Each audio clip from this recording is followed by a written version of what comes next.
আগের দিন যতটা হয়েছিল তারপর থেকে আজকে স্টার্ট করছি। টপিকটা হচ্ছে আদর্শ দ্রবণ এবং অনাদর্শ দ্রবণ। এই আদর্শ দ্রবণ আর অনাদর্শ দ্রবণ যেটা এখানে আলোচনা করব সেটা দুটো তরল পদার্থের ক্ষেত্রে আলোচনা করব।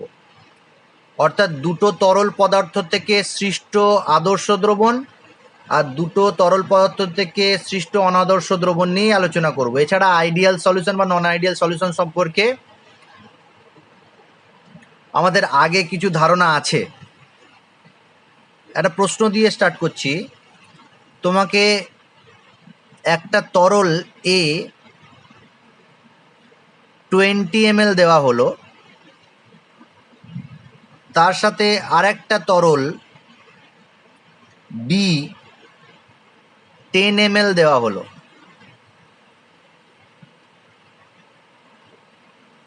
এখন এই দুটো তরলকে যদি আমি মিশিয়ে দিই, ধরো এ আর বি কমপ্লিটলি মিসেবল, সম্পূর্ণরূপে পরস্পরের সাথে মিশে যায়, মিশ্রণযোগ্য একটা দুটো তরল। তাহলে 20 ml এ নিয়েছি, 10 ml বি নিয়েছি, তাহলে এদেরকে যোগ করলে কত ml সলিউশন হবে, দ্রবণটা কত ml হবে? কি মনে হচ্ছে? প্রশ্নটা খুব সহজ আছে।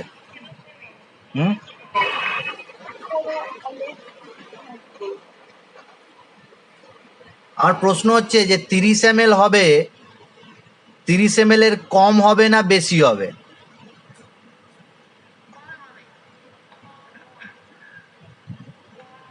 কম হবে। বেশি হবে না, সমানও হবে না, 30 ml হবে না বলছো?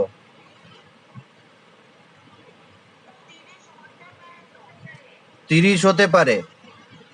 দেখো 30 হবে, একটা শর্ত আছে। 30 যদি হয়, এই দুটো তরল থেকে উৎপন্ন দ্রবণ যদি আদর্শ হয়, আদর্শ দ্রবণ হয়, তাহলে এটা 30 ml হবে, এটা শর্ত। যদি আদর্শ দ্রবণ না হয়, এ আর বি এই তরল দুটো মিশে যদি আদর্শ দ্রবণ উৎপন্ন না করে, তাহলে এটা 30 ml হবে না। হয় 30-এর কম হবে, না হলে 30-এর বেশি হবে। এবার আসছি আদর্শ দ্রবণ কাকে বলে। যে দ্রবণ যে কোনো উষ্ণতা এবং গাঢ়ত্বে রাউল্টের সূত্র মেনে চলে। সংজ্ঞা যদি বলি, যে দ্রবণ যে কোনো উষ্ণতায় রাউল্টের সূত্র মেনে চলে তাকে বলা হয় আদর্শ দ্রবণ। এখন আদর্শ দ্রবণের কিছু বৈশিষ্ট্য আছে, সেই বৈশিষ্ট্যের মধ্যে একটা বৈশিষ্ট্য আমি প্রথমেই আলোচনা করলাম, যে আদর্শ দ্রবণ যদি তুমি এ আর বি দিয়ে একটা আদর্শ দ্রবণ তৈরি হয়, তাহলে এর যত আয়তন নিয়ে বি এর সাথে মেশাবে, তাদের আয়তনের যোগফলের সমান হবে দ্রবণের আয়তন। এটা একটা শর্ত আদর্শ দ্রবণ, যেটাকে কি বলা হয়, যেটাকে বলা হয় delta V mixing. Delta V mixing equals to 0। এইটার অর্থ কি? তুমি যদি দুটো নির্দিষ্ট আয়তনের তরল নিয়ে একটা আদর্শ দ্রবণ তৈরি করো, তাহলে সেই আদর্শ দ্রবণের যে আয়তন হবে সেটা ওই দুটো তরলের আয়তনের যোগফল হবে, অর্থাৎ আয়তনের পরিবর্তন কিছুই হবে না, 0 হবে। এটা আদর্শ দ্রবণের শর্ত। আর যদি অনাদর্শ দ্রবণ হতো, তাহলে ডেল্টা ভি মিক্সিংটা কি হতো? নট ইকুয়ালস টু 0 হতো। অর্থাৎ হয় আয়তন বেড়ে যেত 30 ml এর, বা 30 ml থেকে কমে যেত। কেন বাড়বে কেন কমবে সেটা আলোচনা করছি একটু পরে। তাহলে এইটা হয়ে গেল আদর্শ দ্রবণের শর্ত বা আদর্শ দ্রবণের একটা বৈশিষ্ট্য। 2 নম্বর আর একটা বৈশিষ্ট্য হচ্ছে কি, যে যদি তুমি দুটো তরল নিয়ে একটা আদর্শ দ্রবণ তৈরি করো, তাহলে সেই দ্রবণের ক্ষেত্রে delta H solution, delta H solution মানে কি? এনথালপির পরিবর্তন, তাপ উৎপন্ন হচ্ছে বা শোষণ হচ্ছে সেটা কি হবে? 0 হবে। অর্থাৎ যদি এ আর বি দুটো তরল নিয়ে আদর্শ দ্রবণ তৈরি হয়, তাহলে কোনো রকম তাপ উৎপন্ন হবে না, শোষিত হবে না। অর্থাৎ দ্রাবকের আর দ্রাবের মিশ্রণের ফলে উৎপন্ন দ্রবণের কোনো রকম এনথালপির পরিবর্তন যদি না হয়, তাহলে তাকে আদর্শ দ্রবণ বলা হয়। আর যদি অনাদর্শ দ্রবণ হতো তাহলে কি হতো? Delta is solution not equals to zero. অর্থাৎ হয় তাপ উৎপন্ন হতো, দ্রবণটা একটু গরম হয়ে যেত, বা তাপ শোষিত হতো, ঠান্ডা হয়ে যেত। এটাই আমরা দেখতে পাই সাধারণত, উষ্ণতার পরিবর্তন, এনথালপির পরিবর্তন হয়। এই দুটোরই পেছনে যে কারণটা আছে সেই পয়েন্টটাকে 3 নম্বরে লিখছি, বইতে 1 নম্বরে দেওয়া আছে। এর পেছনে যে কারণ আছে সেটা হচ্ছে যে এ অণুগুলোর মধ্যে যে আকর্ষণ আছে, এ আকর্ষণ এবং বি আকর্ষণ,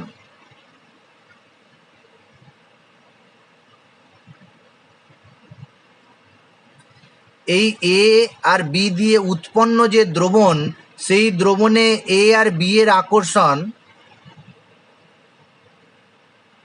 সমান হবে বা একই হবে। অর্থাৎ এ অণুগুলোর মধ্যে যে আকর্ষণ ছিল, বি অণুগুলোর মধ্যে যে আকর্ষণ ছিল, এই এ আর বি থেকে উৎপন্ন যে দ্রবণ এ বি, এদের মধ্যে আকর্ষণ বল একই থাকবে। আর কি, কণাগুলোর এই যে এ যে কণা ছিল তার আকার আকৃতি, সাইজ, শেপ অ্যান্ড সাইজ, আর বি এর আকার আকৃতি, না আমি ধরলাম যে এরকম, একই হতে হবে, প্রায় একই হতে হবে।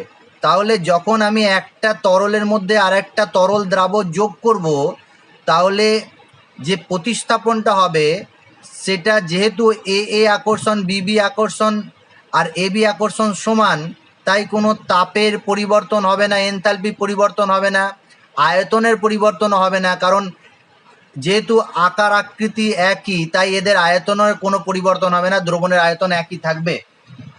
কিন্তু যদি দ্রবণটা অনাদর্শ দ্রবণ হতো, তাহলে এই যে দুটো তরল পদার্থ দিয়ে তৈরি হচ্ছে দ্রবণটা, তাদের কণার আকার আকৃতি আলাদা হতো, তাই কখনো আয়তন কমে যেতে পারে, আবার কখনো আয়তন বেড়ে যেতে পারে।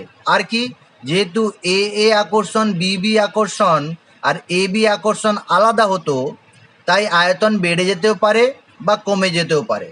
জাস্ট তোমাকে একটা প্রশ্ন যদি করা হয়, একটা অনাদর্শ দ্রবণ যেক্ষেত্রে এ আকর্ষণ আর বি আকর্ষণ যা ছিল তার থেকে এ বি আকর্ষণ কমে গেছে, যদি কমে যায় তাহলে আয়তনটা কি হয়ে যাবে? আয়তনটা বেশি হয়ে যাবে, একদম সিম্পল। আর যদি আকর্ষণটা বেশি হয়ে যায় এ বি, তাহলে আয়তনটা কি হয়ে যাবে? কমে যাবে, সংকোচন হয়ে যাবে, আয়তনটা কমে যাবে। তাই নিশ্চয়ই ডেল্টা ভি মিক্সিং জিরো হবে না, নট ইকুয়ালস টু জিরো হয়ে যাবে। আর কখন তাপ উৎপন্ন হবে, কখন তাপ শোষণ হবে, সেটাও একটু পরে আমি বলবো, যখন এটা নিয়ে আলোচনা করব তখন বলবো। তাহলে আদর্শ দ্রবণ কাকে বলে জেনে গেলাম। আর আদর্শ দ্রবণের যে আণবিক চিত্র, অর্থাৎ কণাগুলোর আকার আকৃতি, সেটাও বলে দিলাম। আর আদর্শ দ্রবণের যে শর্ত, সেই শর্তটা হচ্ছে কি, 1 নাম্বার শর্ত, আদর্শ দ্রবণ তৈরি হবার শর্ত, যে উপাদানের কণাগুলোর আণবিক আকার আকৃতি এবং রাসায়নিক প্রকৃতি প্রায় একই রকম হতে হবে। আকার, আকৃতি এবং রাসায়নিক প্রকৃতি প্রায় একই রকম হতে হবে বা সাদৃশ্য থাকবে। 2, অণুগুলোর মধ্যে যে আকর্ষণ আছে, অর্থাৎ এ আকর্ষণ, বি আকর্ষণ এবং দ্রবণ যেটা উৎপন্ন হচ্ছে এ বি আকর্ষণ প্রায় সমান হতে হবে বা সমান হতে হবে, তাহলে সেই দ্রবণটাকে আদর্শ দ্রবণ বলছি আমরা। 3টে বৈশিষ্ট্য, ক্যারেক্টারিস্টিক্স 3টে আদর্শ দ্রবণের। 1 নাম্বার কি, আকর্ষণ একই হতে হবে, ডেল্টা ভি মিক্সিং জিরো হতে হবে। পরীক্ষায় যদি বলে দেয় ডেল্টা ভি মিক্সিং জিরো আদর্শ দ্রবণের ক্ষেত্রে, বলতে কি বোঝো ব্যাখ্যা করতে পারবে আশা করি। Delta H solution equals to 0, এইটা হচ্ছে আদর্শ দ্রবণের বৈশিষ্ট্য।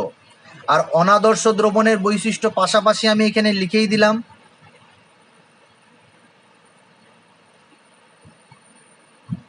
দুটো বৈশিষ্ট্য হয়ে গেল। আর 3 নাম্বার বৈশিষ্ট্য কি হবে, এইখানেই লিখে দিচ্ছি, আকর্ষণ এ বি আকর্ষণ আলাদা হবে।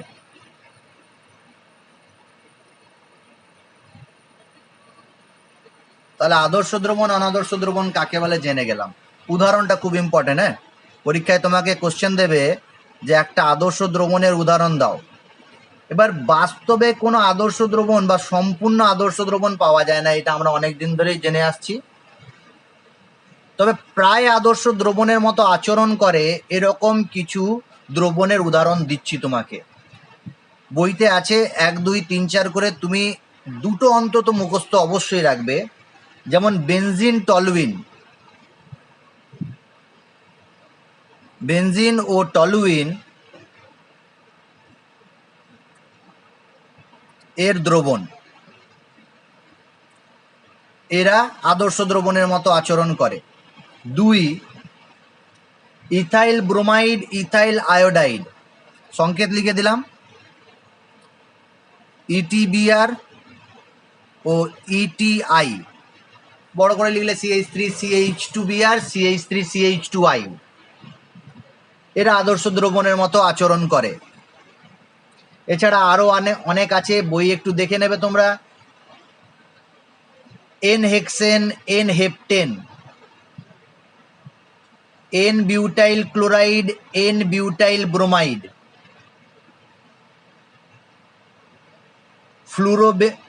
ফ্লুরোবেনজিন ও ব্রোমোবেনজিন। ফ্লুরোবেনজিন না ক্লোরো আছে দেখে নাও তো বইতে একটু।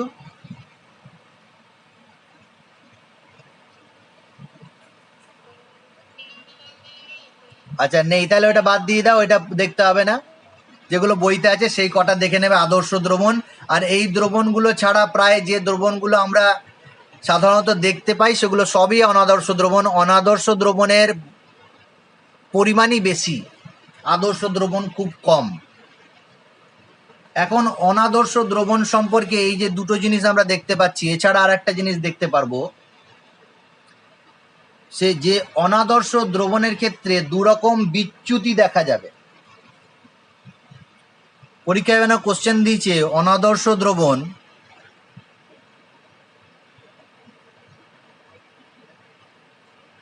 দ্রবণের উদাহরণ দাও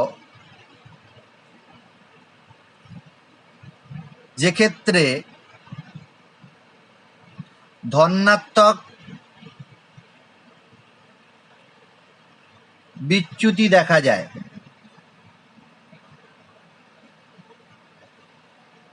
এরকম যেন পরীক্ষা কোশ্চেন দিয়েছে। তো ধনাত্মক বিচ্যুতি কি, আর একটা আছে ঋণাত্মক বিচ্যুতি। এই প্রশ্নটা আবার ঋণাত্মক বিচ্যুতি থেকেও দিতে পারে। ধনাত্মক বিচ্যুতি আর ঋণাত্মক বিচ্যুতি বলতে গেলে তোমাকে ওই আগের দিন যেটা করিয়েছিলাম, গ্রাফ করিয়েছিলাম, দেখবে একটা দ্রবণের বাষ্পচাপ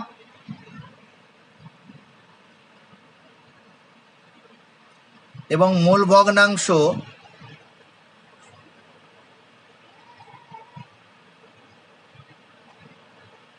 এই গ্রাফটা,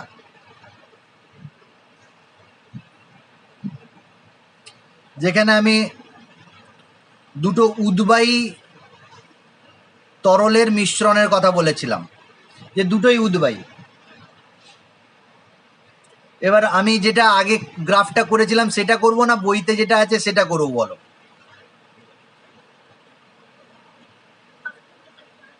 আগের যদি গ্রাফটার সাথে করি তাহলে তোমাদের মনে পড়ে যাবে। দেখবে আমি এইখানে একটা পয়েন্ট নিয়েছিলাম আর একটা নিচে পয়েন্ট নিয়েছিলাম। এক্ষেত্রে এই পয়েন্টটা বলেছিলাম P10 আর এটা বলেছিলাম P20। মানে কি ধরে করা হয়েছিল, P10 গ্রেটার দ্যান P20, এটা ধরে করা হয়েছিল। অর্থাৎ যে দুটো দ্রাবক দ্রাব আর দ্রাবক নিয়েছি, দুটো তরল নিয়েছি, তার মধ্যে যে 1 নাম্বার দ্রাবকটা ছিল তার বাষ্পচাপ বেশি ধরেছিলাম বইতে। এবারে কিন্তু PA আর PB দিয়ে করেছে, সেটা আলাদা রকমভাবে করেছে, আমি আগের গ্রাফটা ধরেই করছি।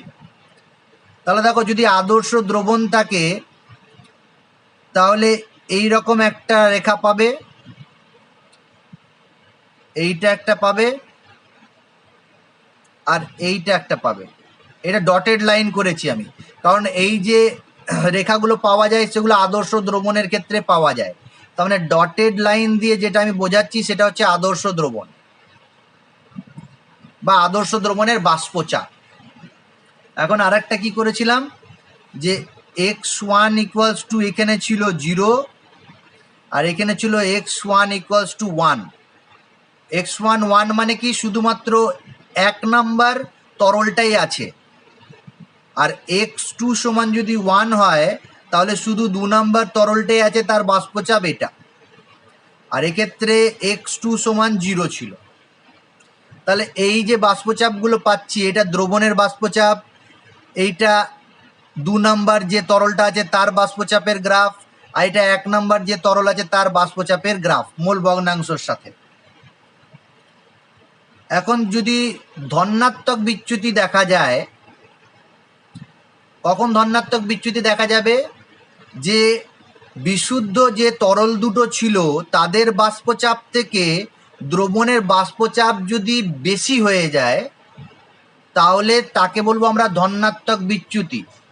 যেটা ভাষায় বললে কি হবে, সম উষ্ণতায় রাউল্টের সূত্র থেকে প্রাপ্ত বাষ্পচাপ অপেক্ষায় যদি বেশি বাষ্পচাপ হয়ে যায়, অর্থাৎ পরীক্ষালব্ধ যে বাষ্পচাপের মান, সেই বাষ্পচাপের থেকে যদি দ্রবণের বাষ্পচাপ বেশি হয়ে যায় তাহলে তাকে ধনাত্মক বিচ্যুতি বলা হয়, আর যদি বাষ্পচাপ কমে যায় তাহলে তাকে ঋণাত্মক বিচ্যুতি বলা হয়। আমি ধনাত্মক বিচ্যুতিটা আলোচনা করছি আগে। যদি ধনাত্মক বিচ্যুতি হয় তাহলে বাষ্পচাপটা এরকমভাবে বেশি হয়ে যাবে, একটা কার্ভ পাবে, এখানে একটা ম্যাক্সিমাম পয়েন্ট পাওয়া যায়, মানে এই পয়েন্টে সর্বোচ্চ বাষ্পচাপ হয়। ঠিক একই রকমভাবে এইখানে একটা উত্তল কার্ভ পাবে, এইদিকে একটা উত্তল পাবে। এগুলো সব ধনাত্মক বিচ্যুতি দেখা যাচ্ছে। তাহলে ধনাত্মক বিচ্যুতি অনাদর্শ দ্রবণের বাষ্পচাপ আর মোল ভগ্নাংশর যদি গ্রাফ আঁকতে দেয় তাহলে এটা, ঋণাত্মক যদি দেয় আর একটা, একে ঋণাত্মক আঁকতে হবে। ঋণাত্মকের ক্ষেত্রে কি হবে, মিনিমাম বা অবতল একটা হবে গ্রাফ, বা অবতল একটা রেখা পাবে এরকমভাবে, যেটা বইতে তোমরা দেখতে পাচ্ছ আশা করি। এবার ধনাত্মক বিচ্যুতির কারণটা বলি, খুব ইম্পর্টেন্ট। পরীক্ষায় কিন্তু এখান থেকে টেস্ট পেপারে আমি অনেক কোশ্চেন দেখেছি, যত রকমের কোশ্চেন হয় সবগুলোই আলোচনা করে দেবো। ধনাত্মক বিচ্যুতির কারণটা আগে শুনে নাও। ধনাত্মক বিচ্যুতির কারণ তাও তুমি নিজেই বলতে পারবে। এ আর বি দিয়ে দুটো দ্রবণ তৈরি হয়েছে, এ আর বি মিশিয়ে, তাহলে এ এ এই আকর্ষণ বল আর বি বি এই আকর্ষণ বল,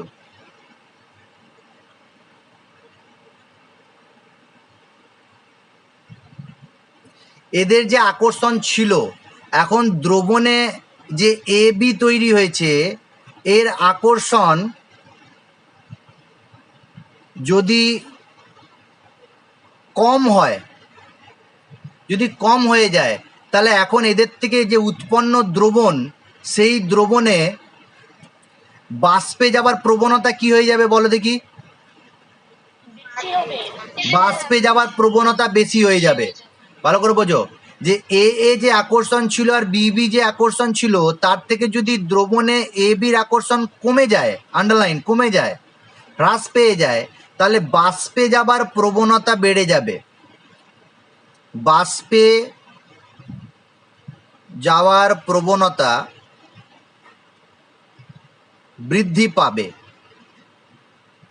যদি বাষ্পে যাওয়ার প্রবণতা বৃদ্ধি পায় তাহলে বাষ্পচাপ কি হবে,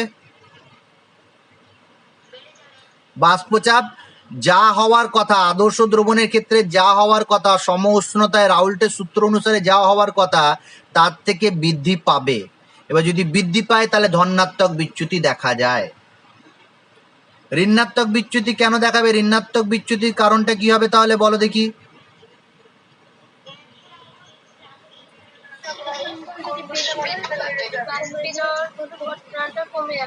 তোমরা যেটা বলছো, যেটা আমি শুনতে পেলাম আর কি, এ আকর্ষণ এবং বি আকর্ষণ থেকে দ্রবণে এ বি আকর্ষণ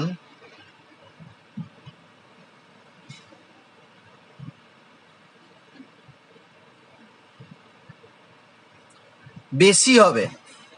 যদি বেশি হয় তাহলে বাষ্পে যাওয়ার প্রবণতা কি হবে?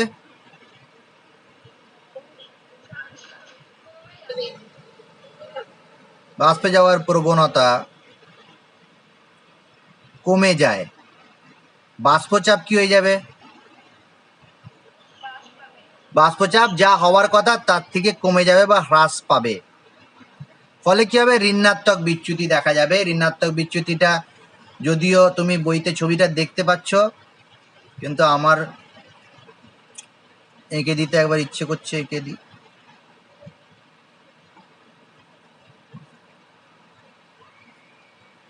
আমি এইটা এঁকেছি, বইতে একটু আলাদা করে করেছে, দেখে নেবে। একই ব্যাপার, বুঝতে পারলে সবই পারবে।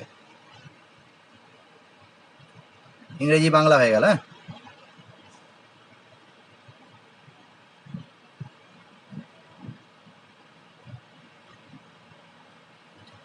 এইরকম হবে, অবতল হবে। এখানে একটা মিনিমাম পয়েন্ট পাবে।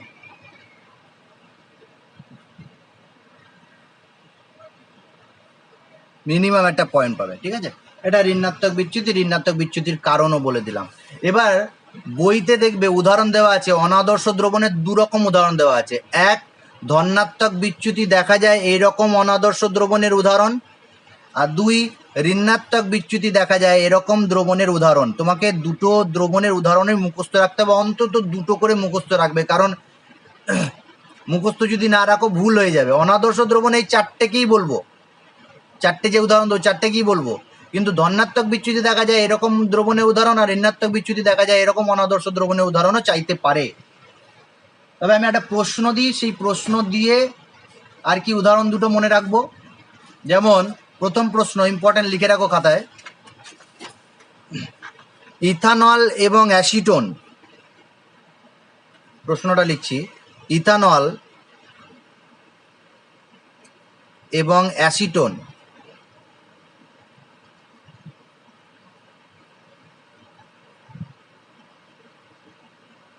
রাউল্টের সূত্র থেকে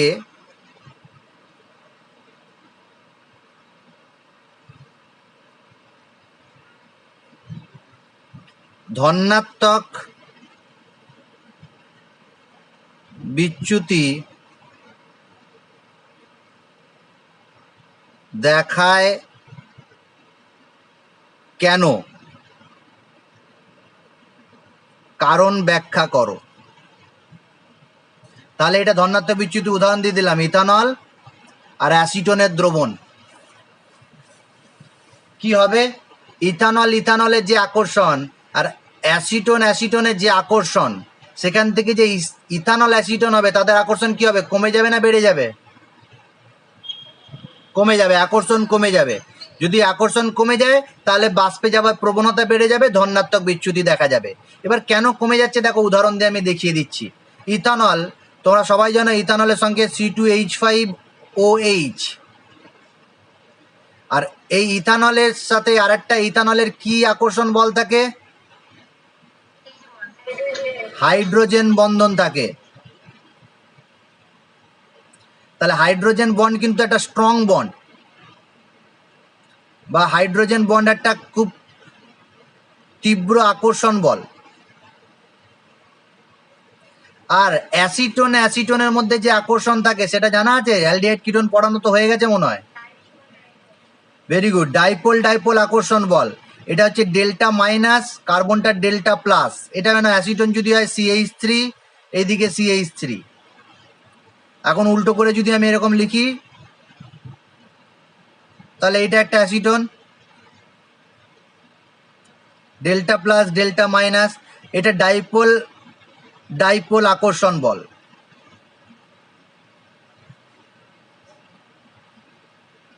ডাইপোল আকর্ষণ বল কোনটা বেশি শক্তিশালী? হাইড্রোজেন বন্ধন নিশ্চয়ই বেশি শক্তিশালী ডাইপোল থেকে।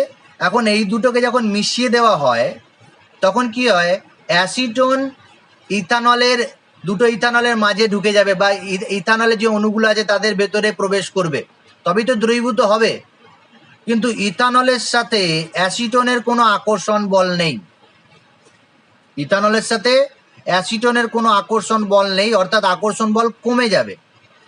ইথানলে আকর্ষণ বল বেশি ছিল, অ্যাসিটোনেও ডাইপোল আকর্ষণ বল ছিল, কিন্তু যখন এই দুটো তরলকে মিশিয়ে যে দ্রবণ তৈরি করব সেখানে এই হাইড্রোজেন বন্ধনগুলো আর থাকবে না, ডাইপোল আকর্ষণ বল আর থাকবে না, তার থেকে কম আকর্ষণ বল থাকবে এদের মধ্যে। ফলে কি হবে, বাষ্পে যাবার প্রবণতা বেড়ে যাবে, বাষ্পতে বেশি পরিণত হবে, ধনাত্মক বিচ্যুতি দেখা যাবে। লিখতে যদি পারো ভালো, যদি লিখতে না পারো গুছিয়ে আমাকে বলবে, আমার কাছে লেখা আছে পাঠিয়ে দেবো। আর একটা হোমওয়ার্ক দিয়ে রাখলাম, তুমি নিজে থেকে করবে। এটাও ধনাত্মক বিচ্যুতির উদাহরণ। CH3 COCH3 অ্যাসিটন এবং কার্বন ডাই সালফাইড CH2 তরল কার্বন ডাই অক্সাইড সালফাইড, এদের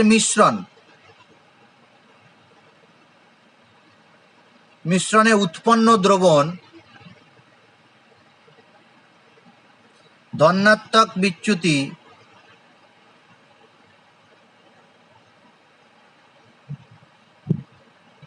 দেখায় কেন? ব্যাখ্যা করো। এটা নিজে থেকে করবে, আমি বলছি না। তবে দুটো দ্রবণের উদাহরণ দিয়ে দিলাম, ইথানল আর অ্যাসিটন, আর হচ্ছে কার্বন ডাই সালফাইড আর অ্যাসিটন, এই দুটো অবশ্যই মুখস্থ রাখবে। আর এছাড়াও যেগুলো আছে বইতে উদাহরণ দেওয়া আছে সেগুলো করবে কিন্তু নিজে থেকে। একটা ঋণাত্মক বিচ্যুতির উদাহরণটাও দিয়ে দিই, একটা উদাহরণ বলে দিই। অ্যাসিটন আর ক্লোরোফর্ম, তাহলে অনেকগুলো অ্যাসিটন আছে, মনে রাখার সুবিধা হবে। অ্যাসিটন এবং ক্লোরোফর্ম, অ্যাসিটন আর ক্লোরোফর্মের মধ্যে যে দ্রবণ তৈরি হয় সেটা ঋণাত্মক বিচ্যুতি দেখায়।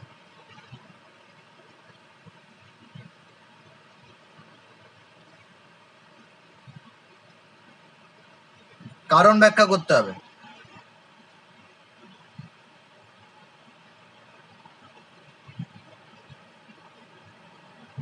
আবার দেখো, অ্যাসিটনে ডাইপোল থাকে, আগেই দেখিয়ে দিয়েছি, তাহলে অ্যাসিটন দেখালাম না। আর ক্লোরোফর্মের মধ্যে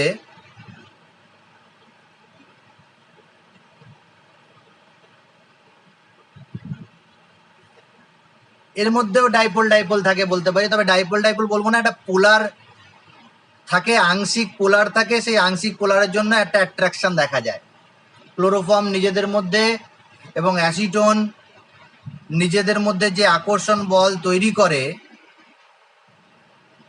সেটা দুর্বল প্রকৃতির।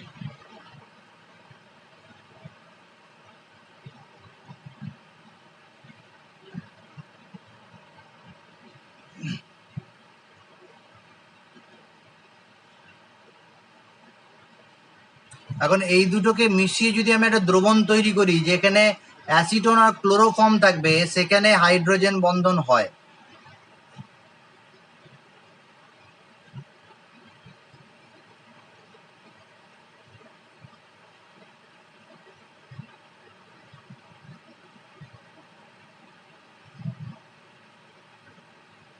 যে হাইড্রোজেন বন্ধন, এই দুটোর মধ্যে যে আকর্ষণ থাকে ইন্ডিভিজুয়াল তার থেকে বেশি।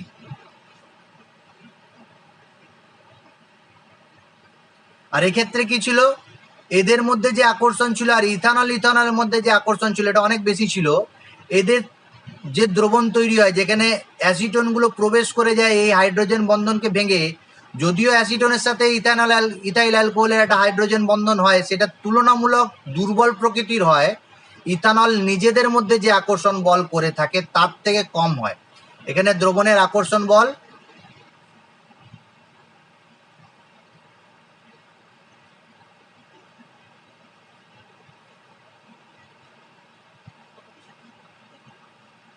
কম, আকর্ষণ বল বেশি, ফলে বাষ্পে যাওয়ার প্রবণতা কমে যাবে, ঋণাত্মক বিচ্যুতি দেখাবে। এই প্রশ্নটা বইতে মনে হয় নেই। ধনাত্মক বিচ্যুতি প্রদর্শনকারী অনাদর্শ দ্রবণ এবং ঋণাত্মক বিচ্যুতি প্রদর্শনকারী অনাদর্শ দ্রবণ,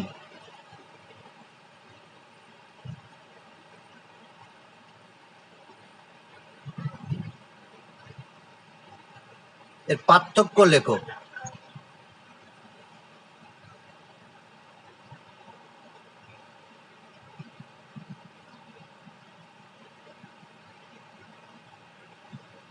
পার্থক্য লিখতে হবে। হ্যাঁ, ধনাত্মক বিচ্যুতি প্রদর্শনকারী অনাদর্শ দ্রবণ আর ঋণাত্মক বিচ্যুতি প্রদর্শনকারী অনাদর্শ দ্রবণে পার্থক্য লেখো।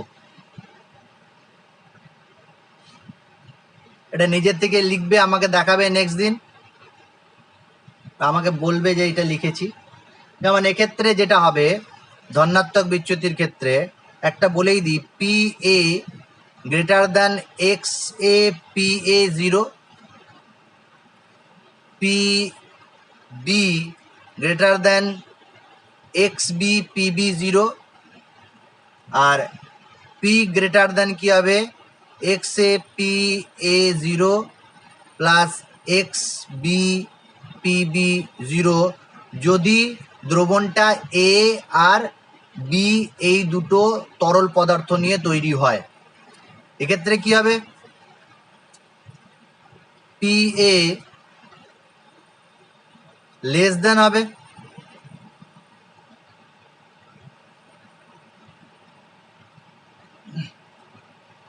এখানে একটা পয়েন্ট পাবে যে সর্বনিম্ন স্ফুটনাঙ্ক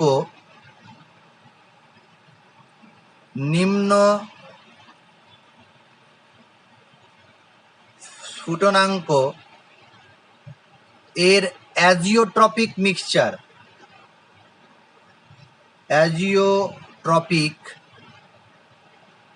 মিশ্রণ উৎপন্ন হয়, এটা সর্বনিম্ন, আর এটা হবে সর্বোচ্চ স্ফুটনাঙ্কের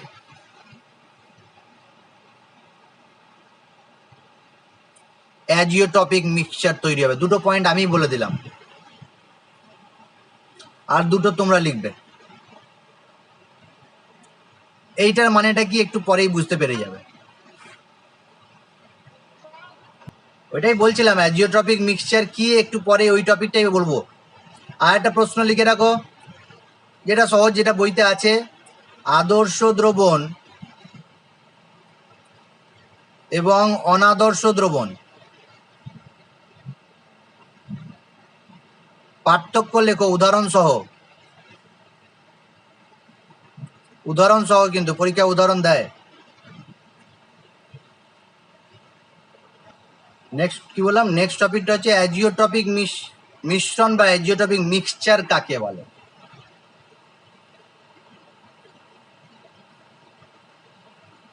আদর্শ দ্রবণের ক্ষেত্রে তো দেখা যায় না, এগুলো সব অনাদর্শ দ্রবণের ক্ষেত্রেই দেখা যাবে। বেনা, তোমাকে আমি দুটো তরল দিয়েছি, এ আর বি, এটা তুমি মিশিয়েছো একটা নির্দিষ্ট অনুপাতে। এটা ভেবে নাও তুমি নিয়েছো 80% আর বিটা নিয়েছো 20%, ওজন অনুপাতে ভেবে নাও নিয়েছো। নেওয়ার পর সেই মিশ্রণটাকে তুমি বাষ্পীভূত করছো বা ফোটাচ্ছ, তাহলে একটা নির্দিষ্ট তাপমাত্রায় দ্রবণটা ফুটতে শুরু করবে আর বাষ্পে পরিণত হবে। প্রশ্ন হচ্ছে, এই যে বাষ্পটা পাবো, সেই বাষ্পতে এ আর বি দুটোই থাকবে না একটা থাকবে, যে কোনো একটা থাকবে?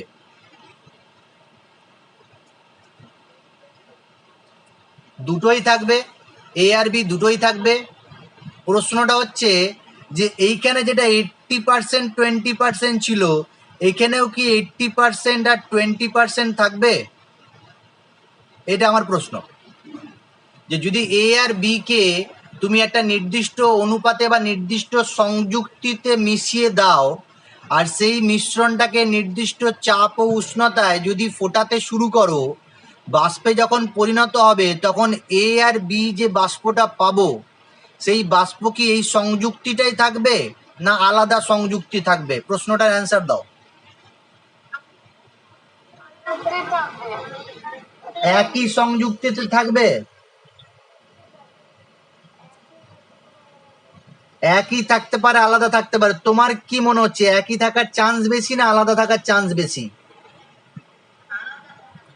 আলাদা থাকার চান্সটাই বেশি, একই থাকার কথা নয়, আলাদাই হবে। কারণ এ এর স্ফুটনাঙ্ক বি এর স্ফুটনাঙ্ক তো এক নয়। এ আর বি এর স্ফুটনাঙ্ক কি এক হতে পারে? দুটো আলাদা তরল, এক স্ফুটনাঙ্ক নয়, তাহলে নিশ্চয়ই আলাদা সংযুক্তি থাকবে। কিন্তু কিছু কিছু দ্রবণ পাওয়া যায়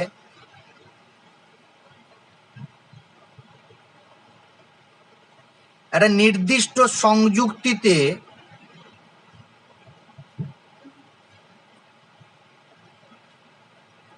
এই নির্দিষ্ট সংযুক্তিটা খুব ইম্পর্টেন্ট। কিছু কিছু দ্রবণ বা কিছু কিছু পদার্থের মিশ্রণ, তরল পদার্থের মিশ্রণ পাওয়া যায় যার নির্দিষ্ট সংযুক্তিতে যদি মিশিয়ে দাও, মিশিয়ে দেওয়ার পর যে দ্রবণ তৈরি হয়, সেই দ্রবণের সংযুক্তি তরল দশায় যা থাকে বাষ্পীয় দশাতেও তাই থাকে। যেমন উদাহরণ হচ্ছে ইথানল, ইথাইল অ্যালকোহল আর জল, ওয়াটার।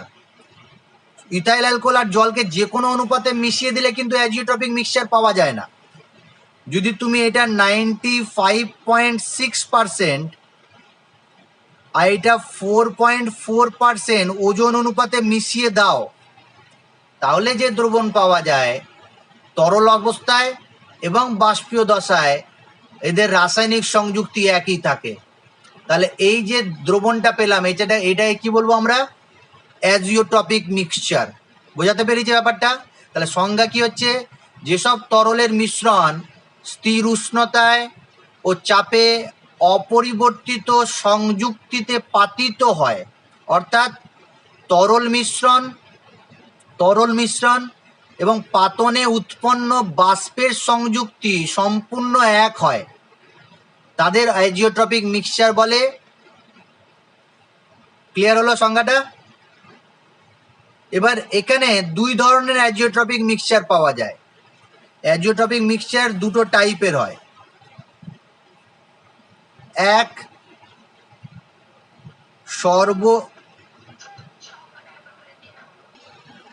সর্বনিম্ন স্ফুটনাঙ্কের পাওয়া যায় একটা, একটু বলে দিই। সর্বনিম্ন স্ফুটনাঙ্কের অ্যাজিওট্রপিক মিক্সচার আর সর্বোচ্চ স্ফুটনাঙ্কের অ্যাজিওট্রপিক মিক্সচার পাওয়া যায়।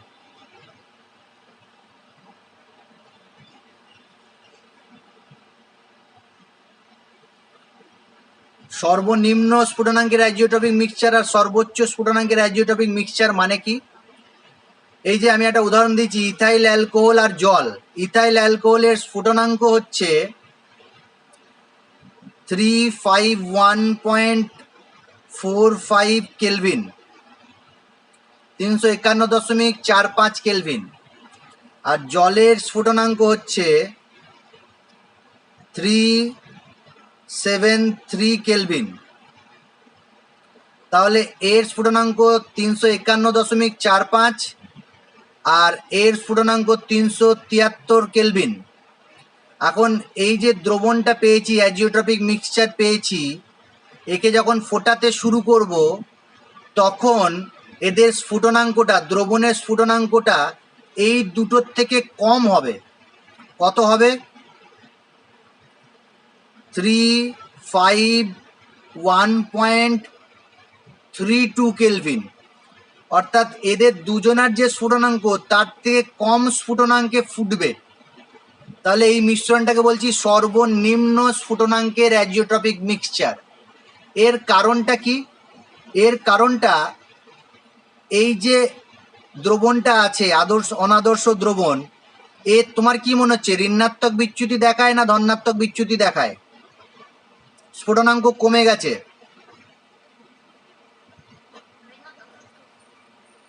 এ ধনাত্মক বিচ্যুতি দেখায়।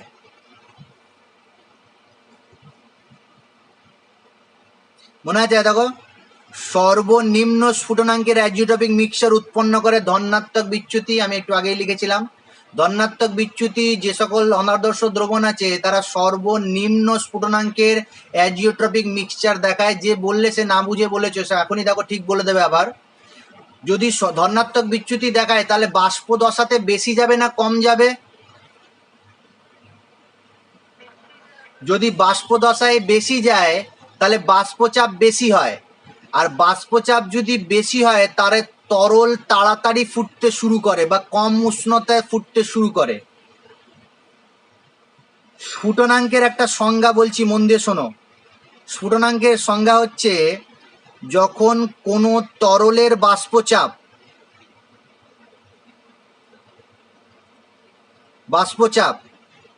বায়ুমণ্ডলীয় বাষ্পচাপ এর সমান হয়ে যায়, অ্যাটমসফিয়ারিক প্রেসারের সমান হয়ে যায়, তখন সেটা ফুটতে শুরু করে। জানা আছে তো এটা? যখন কোনো তরলের বাষ্পচাপ অ্যাটমসফিয়ারিক প্রেসারের সমান হয়ে যায় তখন সেটা বয়েল করে বা ফুটতে শুরু করে। তোমাকে যদি এখন প্রশ্ন করা হয় ইথাইল অ্যালকোহল আর জল কোনটা তাড়াতাড়ি ফুটবে বা কোনটা কম তাপমাত্রায় ফুটবে, ইথাইল অ্যালকোহল আর জল কোনটা কম তাপমাত্রায় তাড়াতাড়ি ফুটবে? কোনটা? Ethyl alcohol. ইথাইল অ্যালকোহল, কারণ ইথাইল অ্যালকোহলের বাষ্পচাপ কি বেশি না কম জলের থেকে?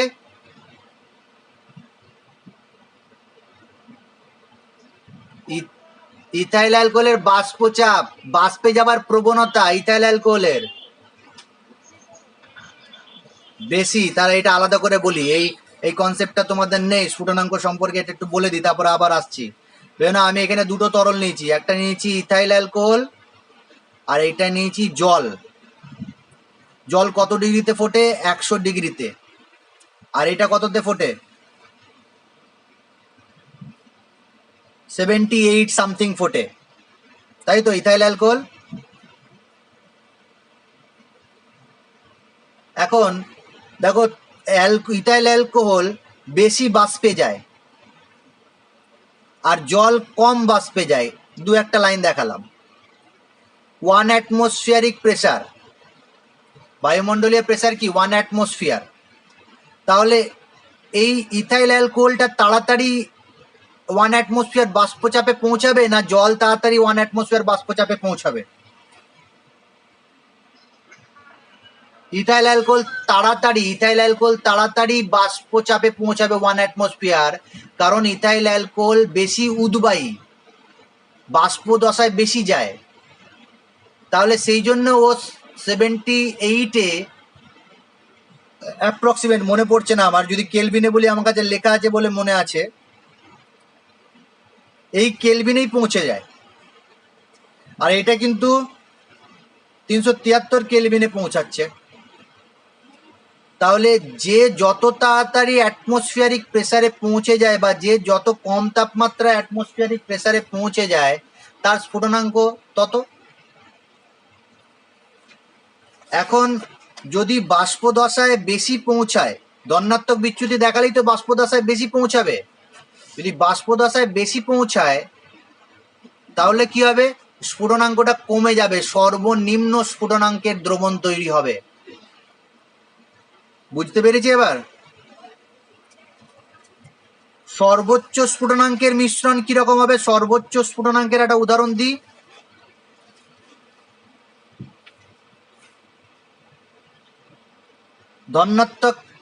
ঋণাত্মক বিচ্যুতি দেখাবে নাইট্রিক অ্যাসিড আর জল, এটা সর্বোচ্চ স্ফুটনাঙ্কের অ্যাজিওট্রপিক মিক্সচার তৈরি করে। নাইট্রিক অ্যাসিড আর জল, আমি লিখছি এখানে সর্বোচ্চ কি হবে।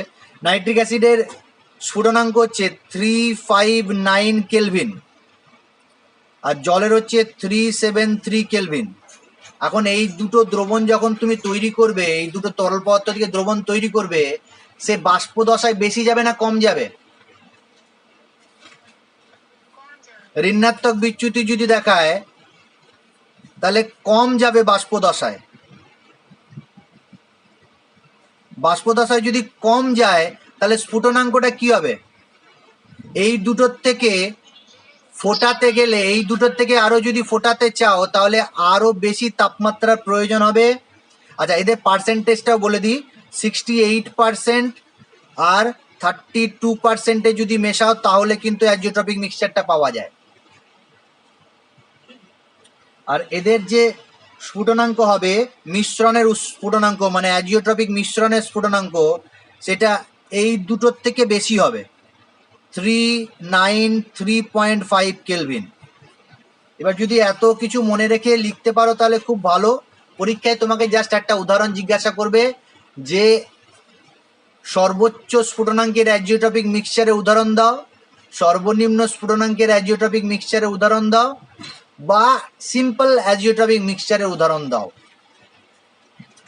এরকম আরো অনেক দ্রবণ আছে, বই থেকে একটু দেখবে, তোমাদের বইতে না থাকলে আমার কাছে চেয়ে নেবে, বলে দেবো।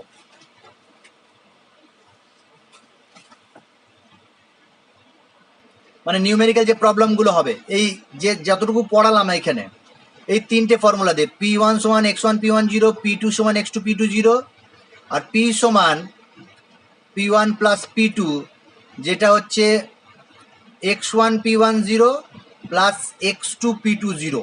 এই তিনটে ফর্মুলা দিয়ে অঙ্কগুলো হবে, যেগুলো এখন বলবো।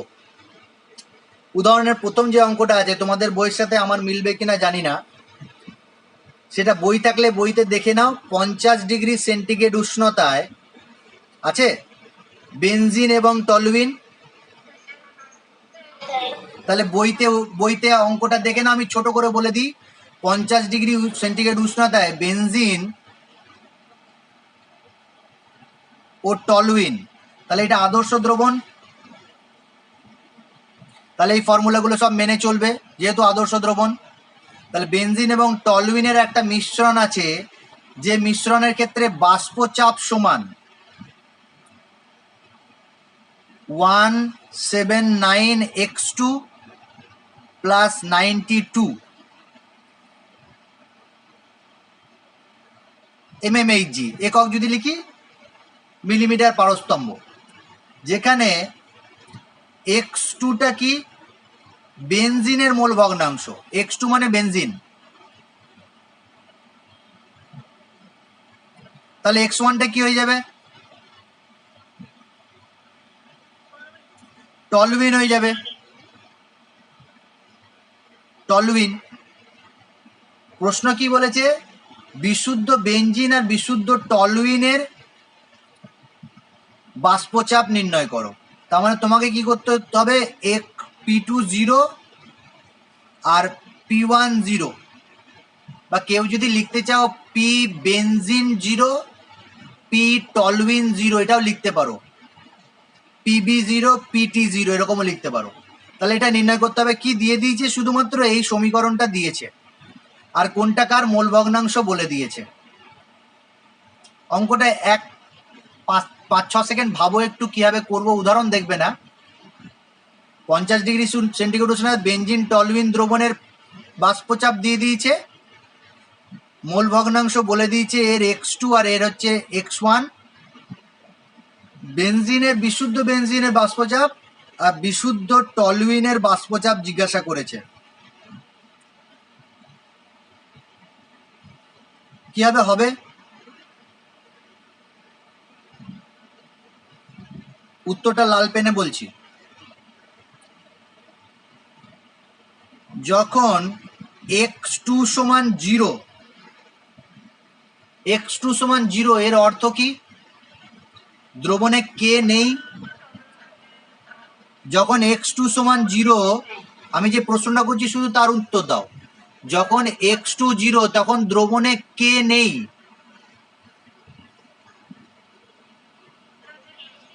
বেনজিন নেই, বেনজিন নেই, শুধু বিশুদ্ধ টলুইন আছে।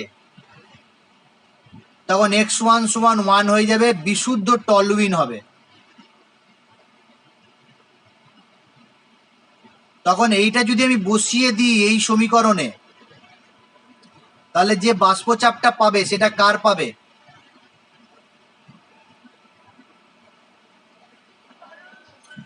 টলুইনের পাবে।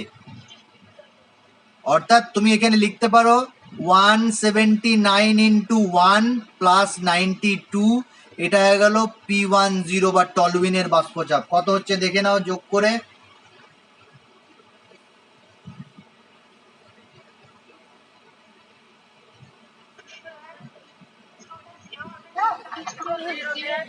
কি বলছো?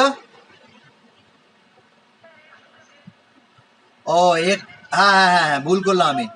x2 যদি 0 বসাই, তাহলে x2 যদি 0 বসাই, তাহলে P10 সমান 179 ইন্টু 0 প্লাস 92 মানে 92। তাহলে 92 mmHgটা কার বাষ্পচাপ পেলাম? টলুইনের, বিশুদ্ধ টলুইনের বাষ্পচাপ পেয়ে গেলাম। আর বিশুদ্ধ বেনজিনের বাষ্পচাপ করে দাও, তাহলে কি হবে?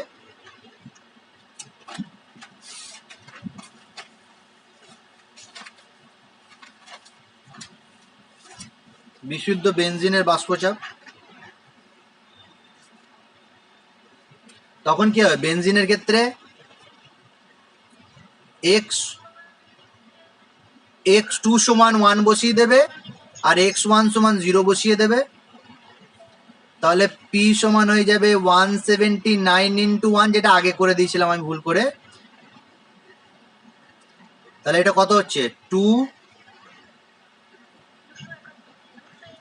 271 mmHg। এককটা অবশ্যই লিখবে। এইটা অ্যাকচুয়ালি কার হয়ে গেল? বেনজিনের হয়ে গেল। P20 সমান 271 mmHg। আর টলুইনটা কত হলো?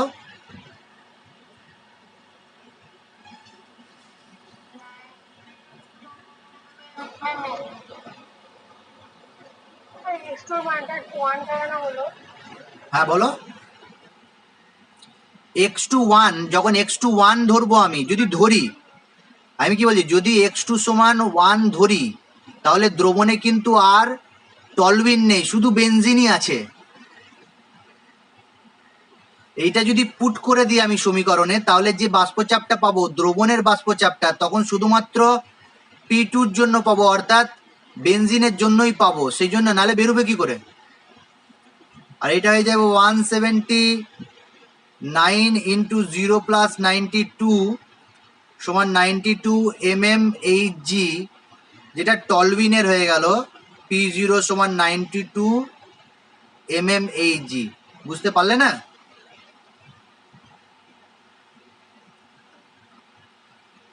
না পারলে বলো আমাকে। আর একটা অঙ্ক করবো, তারপর আমরা অন্য টপিকে যাচ্ছি। আর একটা অঙ্ক, এটাও দেখবে উদাহরণে কোথাও না কোথাও থাকবে।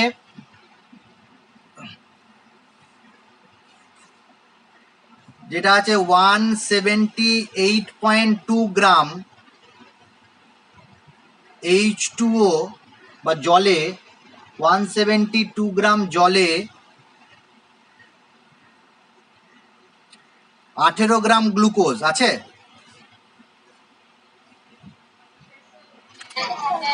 আঠেরো গ্রাম গ্লুকোজ দ্রবীভূত করেছে, হয়ে নাও।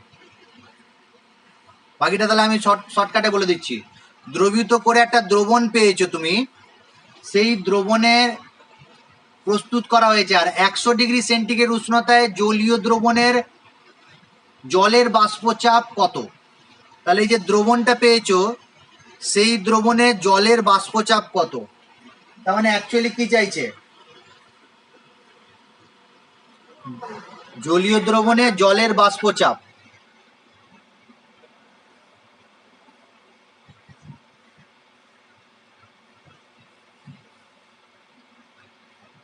জলের বাষ্পচাপ মানে H2O চেয়েছে।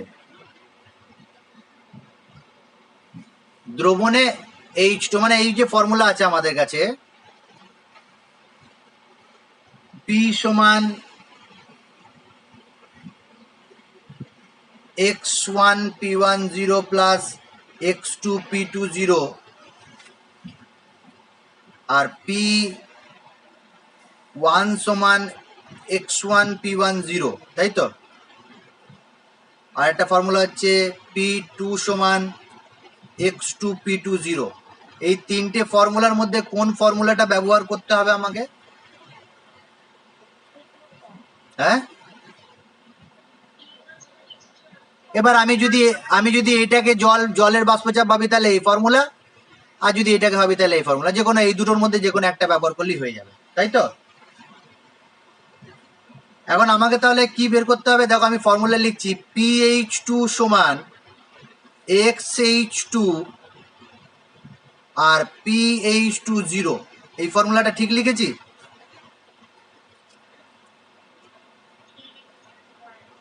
এখানে ধরে নিচ্ছি যে দ্রবণটা আদর্শ দ্রবণের মতো আচরণ করছে। তাহলে আমাকে কি জানতে হবে? এইটা জানি, দেখো জানো তো, এটা বিশুদ্ধ জলের বাষ্পচাপ জানা আছে তো?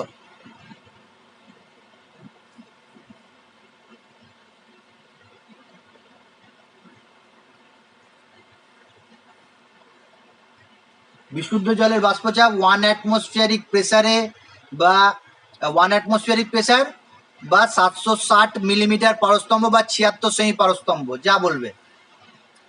x2টা বের করতে হবে। x2 সমান এইখান থেকে বেরিয়ে যাবে, এত গ্রাম জল আর এত গ্রাম গ্লুকোজ থেকে x2টা বেরিয়ে যাবে, অর্থাৎ XH2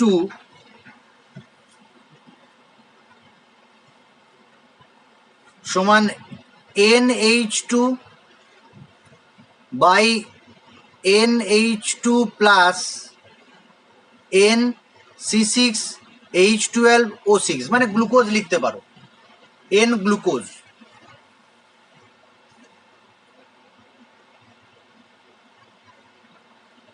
তাহলে আমাকে বলো দেখি কত হচ্ছে XH2।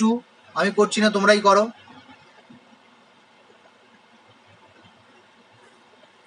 কারো যদি কোনো ডেটার প্রয়োজন হয় আমাকে বলবে, বলে দেবো। মলিকুলার ওয়েট অফ H2O জানা আছে তো 18, আর মলিকুলার ওয়েট অফ গ্লুকোজ 180। আর কিছু বললাম না, বাকিটা নিজে থেকে করো। N সমান ওয়েট বাই মলিকুলার ওয়েট,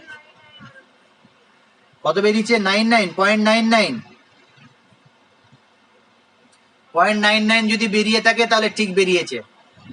তাহলে ওয়েট মোল সংখ্যা সমান ওয়েট বাই মলিকুলার ওয়েট বসিয়ে করে দিতে হতো।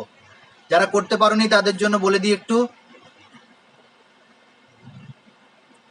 তার মানে এটা হয়ে গেল, জল কত নিয়েছি? 178.2 divided by 18, 178.2 divided by 18 plus 18 divided by 180। এইটা করলে 0.99 বেরিয়েছে বললে। অতএব বিশুদ্ধ এই জলের বাষ্পচাপ 0.99 ইন্টু 760, কত হচ্ছে? ক্যালকুলেটর পাশেই আছে তোমাদের। 752.4, দেখবে অ্যান্সারটা এটাই আছে, 752.4। তাহলে এরকম আরো দু একটা অঙ্ক, উদাহরণের অঙ্ক অবশ্যই করে নেবে। দুটো হোমওয়ার্ক দিচ্ছি, সেই দুটো হোমওয়ার্কও আমাকে করে দেখাবে। এটা কিন্তু পরিচ্ছেদ সংক্রান্ত কোশ্চেন আছে। A ও B আমাকে নেক্সট দিন দেখাবে বা আমাকে হোয়াটসঅ্যাপে পাঠাতে পারো। A ও B দুটি বিশুদ্ধ, শর্টকাটে লিখে দিলাম একটু। A ও B দুটো বিশুদ্ধ তরলের সমন্বয়ে গঠিত একটি আদর্শ দ্রবণ। এই আদর্শ দ্রবণে A ও B এর মোল ভগ্নাংশ সমান আছে, XA সমান XB দেওয়া আছে। আর কি দেওয়া আছে? বিশুদ্ধ এর বাষ্পচাপ PA0 সমান P/2। পিটা কি? পিটা হচ্ছে দ্রবণের বাষ্পচাপ।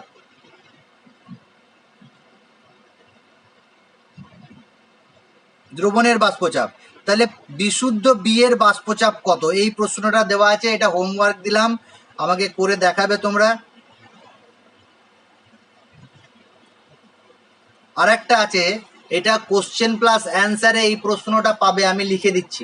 আর একটা যেটা বললাম প্রশ্ন কোশ্চেন অ্যান্সারে পাবে এ ও বি দুটো বিশুদ্ধ তরলের দ্বারা গঠিত একটা আদর্শ দ্রবণ, যাদের মোল ভগ্নাংশের মান সমান আছে এক্স, না মোল ভগ্নাংশের মান সমান নেই, মোল ভগ্নাংশের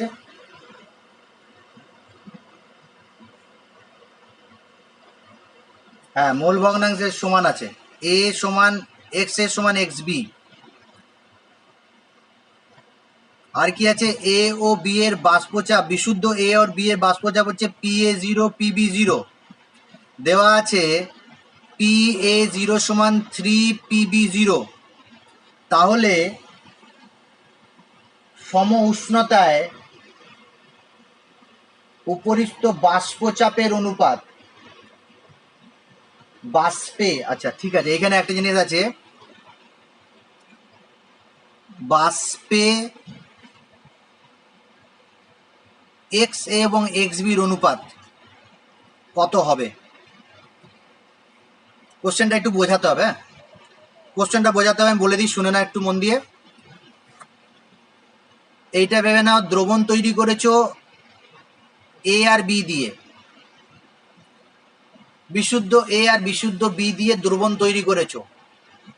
তরলে এদের যে মোল ভগ্নাংশ আছে, অর্থাৎ দ্রবণে মোল ভগ্নাংশ এক্স এ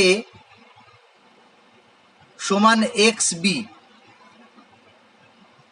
দ্রবণে এদের মোল ভগ্নাংশ সমান, আর এদের বিশুদ্ধ অবস্থায় যে বাষ্পচাপ PA0 আর PB0, এদের মধ্যে সম্পর্ক হচ্ছে কি PA0 সমান 3 PB0।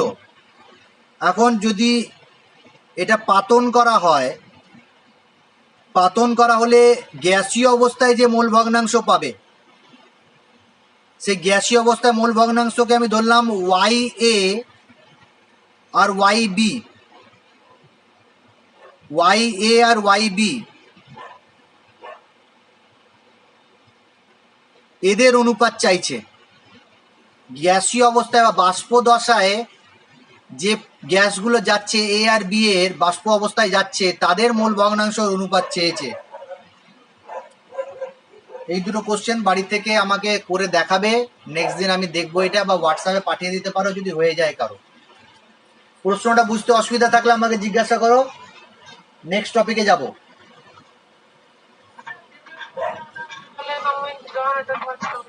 কি বললাম, এ ও বি দুটো তরল আছে, সেই বিশুদ্ধ তরল দিয়ে একটা দ্রবণ তৈরি হয়েছে, সেই তরলে বা সেই দ্রবণে মোল ভগ্নাংশ দুটো সমান, এক্স এ এক্স বি সমান। এখন একে যদি আমি নির্দিষ্ট উষ্ণতায় বা নির্দিষ্ট উষ্ণতার চাপে পাতন করি, মানে ফোটাতে শুরু করি, তাহলে বাষ্পে যাবে, বাষ্পে গেলে যে মোল ভগ্নাংশটা হবে সেটা বলছি YA এবং YB। এই YA আর YBর অনুপাত জিজ্ঞাসা করছে। আর কি বলে দেওয়া আছে, বিশুদ্ধ পদার্থ দুটোর বাষ্পচাপ PA0 PB0, এদের মধ্যে সম্পর্ক হচ্ছে PA0 সমান 3 PB0। ক্লিয়ার হলো প্রশ্নটা? যদি প্রশ্নটা বুঝতে অসুবিধা হয়, বড় করে লেখা আছে কোশ্চেন প্লাস অ্যান্সারে শেষের দিকে, তবে অ্যান্সারটা দেখো না, না দেখেই করবে।